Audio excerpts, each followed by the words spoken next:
Hey everybody, I'm Hunter. I'm Liz. I'm Felicia. And we're very excited that you're coming on a mission trip with Encounter Missions. We just want to go over a few of our standards and policies and expectations for what you're going to be experiencing as you travel with us on a mission trip. I first want to say, again, thank you for coming on a trip with us. We count it a privilege to be able to take the gospel to the nations. It's part of our calling as a church, and Liz is laughing over here for some reason. No, I'm smiling. You're smiling. The first thing we want to say is thank you for joining us to take the gospel to the nations. It's a big part of the call of our church, and we're glad that you've decided to go with us in fulfillment to this call. Just to go over a few, again, of our standards and policies. First, you're coming on a mission trip with Encounter Missions, which means it's very important for you to understand that there is a plan. No one is going to go with their own agenda on this trip. We are specifically going to serve the people in the nation that we're going to serve. So we're not going even with our own agenda or our own plan, but we have previously already discussed what's going to be done, what are the needs in the nation we're traveling to, and we're literally going to submit to the pastors and leaders that we're going to serve. So we ask you that even though I know we're all adults and we can all make our own decisions, we're on a mission trip together. It's very important to just submit to the plan and to follow whatever the leadership of the trip is asking of the team. I say this with all lightness and lightheartedness, but it's very important to submit to the authority of the leadership on this team for your own protection and for the good of the team and what we're going to be doing. So when we're over there in another country, as we're traveling back and forth, again, I know we're all adults and we can all do whatever we want, but when we're together on a mission trip, we ask you with our whole heart, with all humility, please just follow the instructions of the leaders on the trip. Another thing that's very important is to stay with the team for your own safety and for the order of what's going on. Again, there's a plan and we're going to be following what our pastors and leaders over there and are asking us to do, what they need of us. And so it's very, very important that we stay together. I know, again, like I said, we're all adults, and somebody might think it's a great idea to, I don't know, go out on a nighttime excursion, just you and your buddy. But as fun as that may sound, and as fun as that sounds like something I'd want to do, when we're on a mission trip, we really just all need to stay together unless you're told that you're authorized to go out and do whatever you want. But most of the time, we're just going to all be staying together. So please be very careful about following that rule. It's very important that, especially when we are going as a big group, that we all leave at the same time. So when we say, for example, it's time to leave, and you maybe are doing something important or have an important conversation, and sometimes your reaction will be like, I cannot just leave this, but it is important that we leave whatever we're doing and we just excuse ourselves and we go, because it's better, it's safer if we stay together. And so let's just please be very mindful when it's time to go, to leave. What if there's for some reason we had to leave a place really fast and maybe you don't know, but sometimes things happen and we have to go. Mm-hmm. So please, when it's time to go, smile and say, we gotta go, and go. Yeah. Another thing that's very important in any nation you go to outside of the comfort of your own home or city really is how we treat food in mealtime. When you're in another nation, in a lot of nations, it would be considered offensive to reject food that you're offered. And so first of all, we're not going to be eating anything dangerous.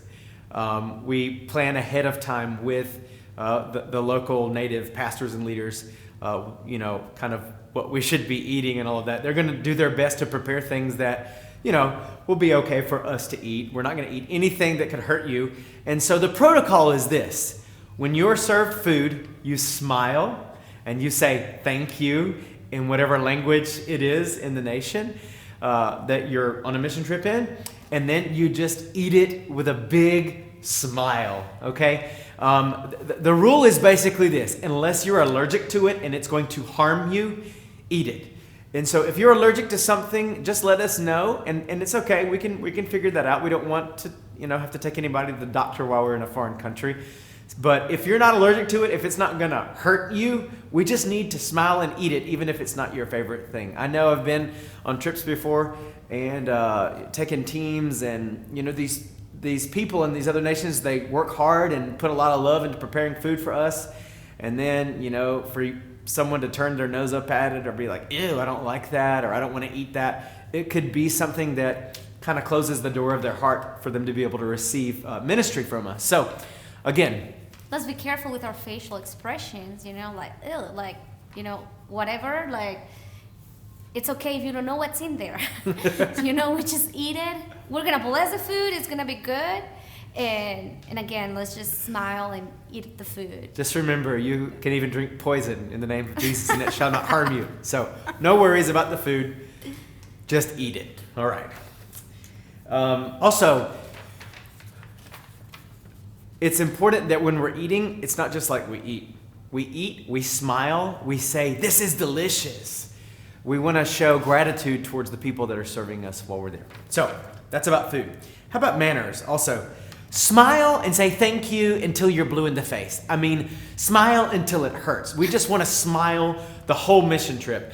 And thank you for everything. Thank you, thank you, thank you, thank you, until you're tired of saying thank you, until you make people tired of you saying thank you. We want to say thank you for everything.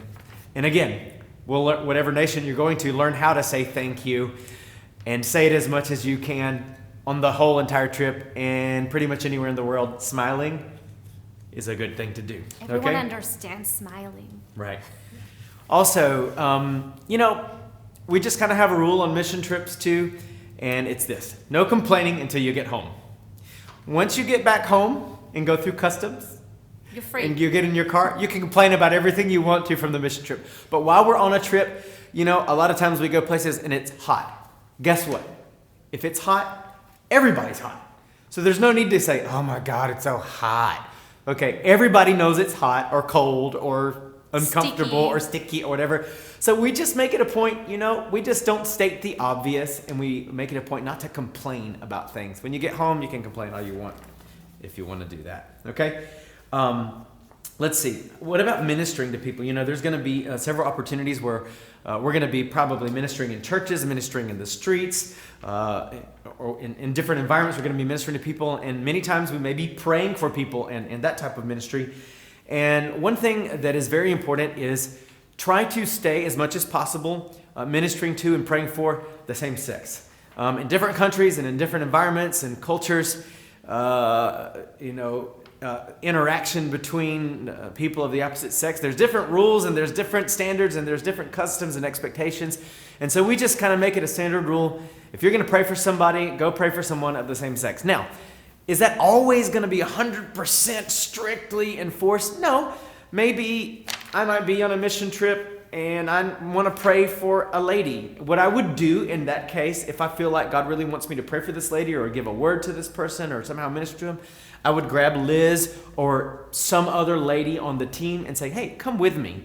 So that if you're ministering to someone of the opposite sex, maybe get someone to come with you, to accompany you. So you never want to be ministering alone to someone of the opposite sex, to avoid any type of misunderstanding or accusation or confusion. Also, if you don't know Spanish or whatever language it is in whatever nation you're going to, that's okay. When you're praying for people, sometimes there'll be interpreters available, but sometimes there won't be. And in different countries, there's a limited amount of interpreters, and so we don't want to drive all the interpreters crazy, having to have an interpreter with every single person praying for every single person. Sometimes it's just not possible. So if sometimes you just have to pray in English, just do it. God understands, and you know what? The Spirit receives it. Yes. If an interpreter's available, then great. If not, just minister, just pray in English. Also, something that's very important that is often overlooked, when we go to foreign countries and we see people in need, our heart gets moved with compassion, and we feel like we should give them money or stuff. And as much as I like to do that myself, my heart is moved with compassion to give to people. We don't really know the exact situation and circumstances of people in these nations, but the pastors and leaders over them do. They know the real needs. And so we ask you to please not give out money, okay? If you seriously feel like God is placing it on your heart to fulfill a need, what we would do is we would talk to the local pastors and leaders, run that need by them, find out if that really truly is a need, and we could run like giving out gifts and offerings through the local leaders. There's a whole lot more that I could talk about, but I'm going to let Felicia talk about some more stuff really quick. Yeah, so one thing I've noticed on going on mission trips is sometimes we go and we visit all these kids and we get really excited, and then we tell the kids we're going to come back and see them. And then I'll go back the next time and they'll be crying because the person didn't fulfill that promise in coming back. The locals remember what you say. Mm-hmm. So I would always just be mindful of that. The Holy Spirit and God is the only one that knows whether or not you're going to go back to that location or not. I mean, you might not be able to the next year. You don't know what's going to happen. So I would just say don't make any promises that you don't know you can't fulfill. Yeah. Another thing with kids is never joke about taking a kid home, like taking them in your suitcase or whatever. Just, I know sometimes we joke about that, but let's just not do that in country.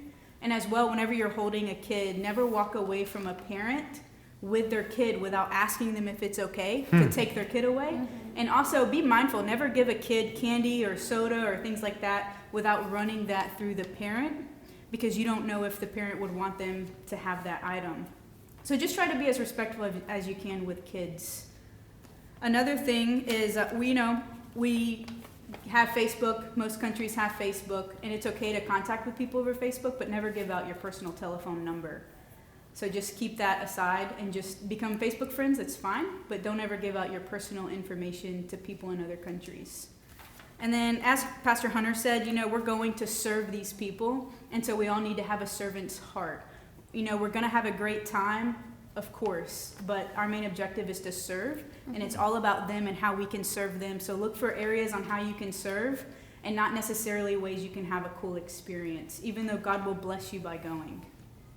And then also, this is a mission trip. We have a schedule, but things never go completely as planned, ever, in mission. So just remain totally flexible. If you're one of those that's really punctual and you have to follow a schedule really well, that's great, because we ask that you do be punctual. When we ask you to be somewhere at a certain time, we're going to be there.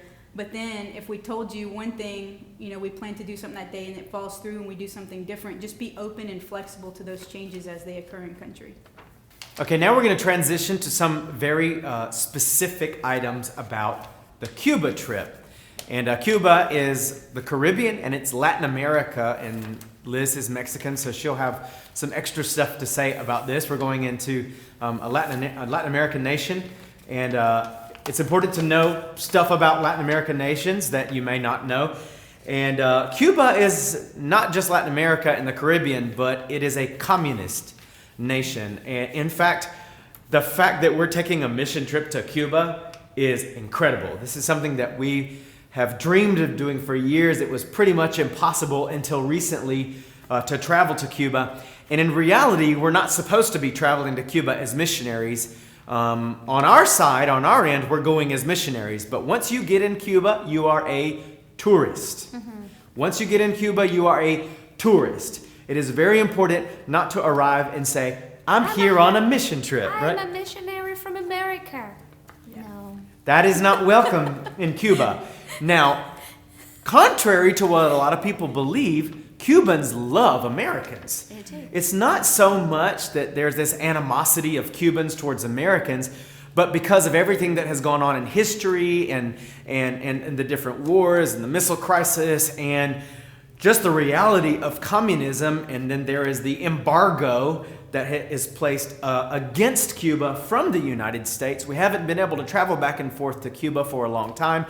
A lot of Cubans have never seen Americans, especially not American missionaries coming to their island nation because of communism. So it's really important, first of all, to understand that there is no animosity towards you. Cubans love Americans, okay? So they're going to be excited about us being there. But when we first arrive in nation, when we get to the airport, it is very important to just know that you are there as a tourist, okay? Because we're going to be encountering government and customs and immigration officials and we're coming in as tourists, okay? And I encourage you to read a little bit about the history of Cuba. If you are not familiar, and if you're already feeling scared, don't be. There's no need for you to be scared. But read about it. Learn about the history. Learn about Cubans, and so you'll feel more comfortable when we get there. Yeah. It's interesting that there has been such negative feelings in a lot of ways between the United States and Cuba. But again, I just want to reiterate, when we get there to those wonderful people in the churches that we're going to serve, they are absolutely ecstatic about the fact that we're coming and we are pouring into that nation. So go with an open heart to them, knowing that their heart is open to you. At the same time, understand that Cuba is still under an absolute communist government, okay? One of the things that we need to be extremely careful about is just don't talk about it. Yeah. Don't talk about communism. Don't ask about it. If they bring it up to us, we can have a conversation, okay? But we want to avoid ever comparing democracy and communism. And you should see how great it is in America, or ever talking negative about communism. We're certainly not there to support communism, because many of them would love to be out from under that. But we have to understand something. You never know who is listening. Yeah, we don't know.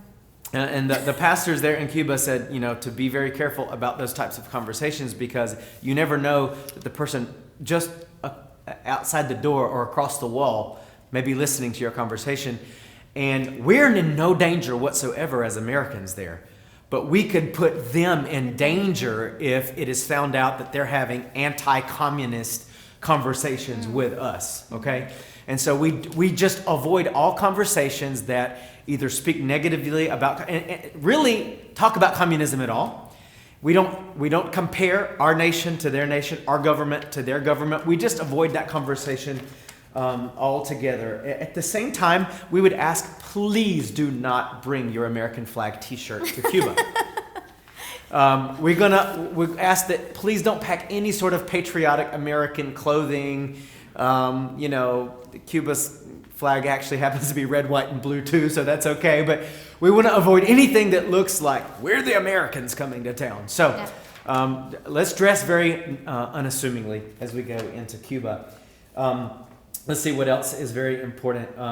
Cuba is an island in the Caribbean, so you can dress comfortably. It's not expected that we, walk around in formal clothing all the time. It is okay to wear shorts, but we ask you to please make sure that your shorts, are about knee length, okay? We don't want any short shorts or chubbies in Cuba, because we are missionaries and we want to just be respectful in the way we dress. Also, we're not going to walk around in tank tops, and so we just ask you, T-shirts are totally fine. T-shirts are fine. Shorts are fine as long as they are down around your knee. And so bring comfortable clothes. You can bring tennis shoes. You can bring sandals. It'll be pretty warm and humid. Maybe a little cool at night with the breeze and stuff like that. But dress comfortably and bring about 2 semi-formal outfits for church meetings. Okay. Also, let's see, Felicia, what would someone do if they start feeling sick?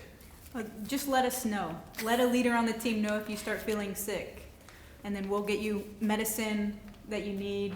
If you need to go to the hospital, we'll find that. But more than likely, we have what you need to feel better. And feel free to bring your medicine, like if you are, your own medication, or if you know you suffer from, headaches or whatever, just bring your stuff as well. I always take stuff for you never know if you're going to have any digestive problems in other countries. So any kind of digestive problem, I always pack that just in case. Right. Now let me talk a little bit about affection. Cuba is both Latin America and the Caribbean.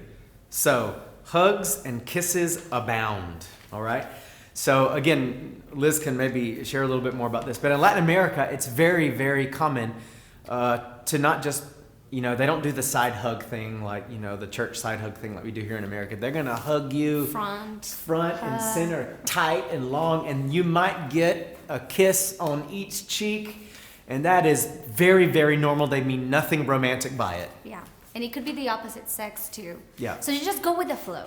Yeah. Just go with the flow, and there's nothing weird about it. People are not in love with you. Right. I mean, don't go alone. If the opposite sex wants to take you somewhere else, don't go. But in our group meetings, hugging and greeting each other with a kiss is very normal. Right. And in Cuba, like I said, Latin America is very, very huggy, kissy, touchy-feely as it is. And Cuba is like extra, okay? So if you're a girl, you may get kissed on the cheek by a guy. And if you're a guy, you may get kissed on the cheek by a guy or a girl and everything in between, okay? It's just very normal. They're very highly affectionate. And they may call you by really sweet nicknames and stuff like that. Just know they don't mean anything by it except Enjoy for it. Christ-like love. Just enjoy the affection. You're going to come home wanting to hug and kiss everybody. All right. Also, just about luggage, I'm not going to give a lot of specifics about luggage because we're in the process of planning what needs to be taken as far as supplies. And because we're going into Cuba, we can't really send things over there. And so we're going to have to kind of pack even our ministry supplies amongst our luggage. And so Felicia will actually be in touch with the team about what to bring, how to pack, how many bags, and what we might need you to bring with you in your luggage. So just be patient. Once we figure out what exactly they need us to bring, we'll be in touch with the whole team about because I know I want to bring extra stuff. Yeah. So I'm just waiting to know exactly from the pastors over there so I can bring extra stuff for them, and we'll just be in touch. It looks like we're going to be able to check one bag and bring a carry-on, and we would like to recommend that you pack lightly and put all your clothes in the carry-on so that we can fill your check bag with supplies. Materials and ministry stuff. But we'll be in touch about that, okay? Also, very important, very, very important. Please remember this. Bring cash. No American credit or debit card will function whatsoever, period, in Cuba, not even for an emergency. Because of the embargo, Cuba does not accept any sort of American anything, okay? In fact, there's no way you can use dollars whatsoever in Cuba. We will have to exchange money when we get there. So if we're going to be going, your food and your meals are going to be covered when we're eating as a team, but there may be an opportunity to go out to a restaurant where you're going to purchase your own meal at a restaurant. We will most likely have the opportunity to go to some sort of market where you can buy souvenirs and gifts and stuff that you can bring back home. You will absolutely need all cash for that. So you're not allowed to bring more than $10,000 into another country, but bring enough cash to do whatever you want with, okay? And just know, if you run out of cash, it's gone. There are no debit and no credit card possibilities in Cuba. And as we get closer to the trip, Felicia can give us an example of an amount, of how much money probably we might need. But it's always good to have clean bills. So no marks, no tears. Go to the bank, whatever amount you're going to get, tell them you need fresh, clean bills for them to change it. And I just want to add that I know, and we're so thankful for everyone out of town joining us in this team. It really means a lot to us that you are coming, and we can wait to be with you and over there and spend time in Cuba. And I just want to let you know that this is how we have learned through the years to do missions. It might be different with what you have experienced in the past. Maybe your church does different, and we are not pretending this is the best way, but this is the way we do it. And I know there's a lot of us coming from different backgrounds, so we're just gonna again ask you, let's just be united, let's be preparing our hearts. And I just wanna encourage you, I know we're gonna go and serve, but I'm sure the Lord is gonna speak to each one of us. So be just listening, in a listening attitude, in a serving attitude, and just, are you laughing at me? He dropped his paper. Okay, and just listen and have a servant attitude. yes, and just be, observing, and God will speak through you, like through nature, through people. Just wait for those moments where He'll whisper to you. So thank you, and we are so excited. Yes. And we believe it's going to be powerful, and I'm excited. Anything else you want to say, Felicia? No, I'm excited. All right. Well, hey, everybody. Hunter here again. Can't believe we are now getting ready for Christmas in Cuba 2019. And we're just so glad you're coming with us. It's going to be an amazing time down in Cuba as we take Christmas to Cuba. Just a few important things for this year. One, Liz and I will be on this trip with you, so we're real excited about that. We're bringing our kids with us as well as Miss Felicia Brown. And together we will be leading this trip, so we're just really excited about that. Look forward to being with you and leading you on this trip. And we'll be getting in touch pretty soon. Mainly Felicia will be in contact with you about important details like packing list, luggage, cash, different things that we may need to talk to you about before this trip, as well as specific travel instructions and all of that. So just be on the lookout for that from Felicia. Also want to just say that Cuba has really grown worse over the past year as far as the food shortage. They truly are in like a famine. And so it's so extremely important when we're down there during meal times that when they bring the food out and we get up to serve ourselves, that we serve ourselves first time around small portions. We need to make sure we serve ourselves a small portion and wait and make sure that the whole team gets something to eat before we serve ourselves more. And also another important thing is purified drinking water, bottled water. Let's just make it a rule. We never leave one half drunk, half empty. This is an issue because there truly is a shortage of drinking water. And so we always want to make sure that when we get a bottle of water, we hold on to it until we finish it completely and not drink a little bit and leave it just because they truly could run out of water, and we certainly wouldn't want that to happen. So I don't say these things to scare anybody. We're going to have plenty to eat. We're going to have plenty to drink, but we want to be super conscious of the shortage and make sure that we don't waste food or water. It's going to be, again, an amazing time. We're going to be doing different types of ministry. We're going to be taking time to minister to kids, do a big Christmas party for them. We're going to do encounter retreat type ministry in the church, and as well as going to have a little bit of fun too. So it's going to be an awesome Christmas and Cuba trip, and we just can't wait to have you with us.